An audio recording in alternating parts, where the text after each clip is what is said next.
fact is, murder by poisoning was relatively easy to get away with.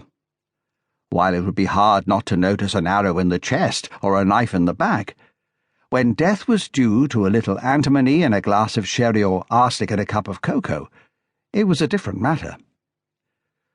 With poison easy to come by, and the victim's death often put down to natural causes, it was a situation that more or less continued until advances in medicine and forensic science made it all but impossible for a poisoner to escape detection.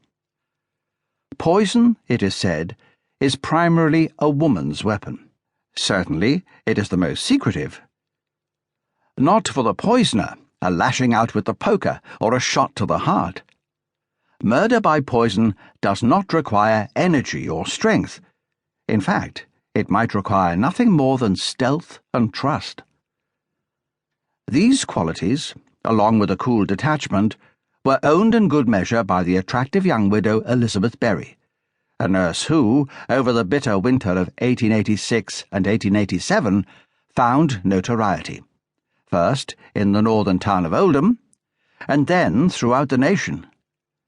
In her hitherto little-told story, much of the drama was played out within the bleak and banal walls of a Victorian workhouse. Here it was that the death of her daughter occurred, an act perceived by many to be the cruellest of murders, performed with an ice-cold callousness that was almost beyond belief.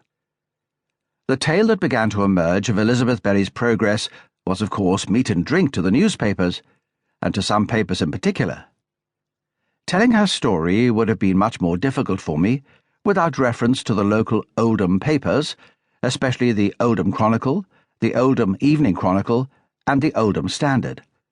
I am indebted to them, and impressed by the high quality of their journalism and their sheer, unwavering focus on their project, all the resulting coverage, unlike in today's papers, appearing without the reporters being named. In addition to the invaluable newspaper reports of the time, I've also been allowed to study the Home Office file relating to the case, the dreadful murder that brought Elizabeth Berry's name to the fore. And in doing so, I have been able to discover the most fascinating information from previously unpublished documents that shone new light on the crime, and into the heart and mind of the victim's mother. There were, of course, those faithful individuals who vociferously protested Mrs. Berry's innocence in the affair, but the constabulary were convinced that they had their woman. As it turned out, however, their work was by no means over. In the pursuit of their inquiries, they heard murmured suspicions surrounding another death, and suddenly the investigators were faced with the possibility that the child's murder, if such it was not a one-off isolated killing. Elizabeth Berry's dark story was beginning to appear darker still. Had there in fact been an earlier murder committed on her route into the dock? The question would soon have an answer, and this answer in its turn raised further questions, gave rise to further suspicions.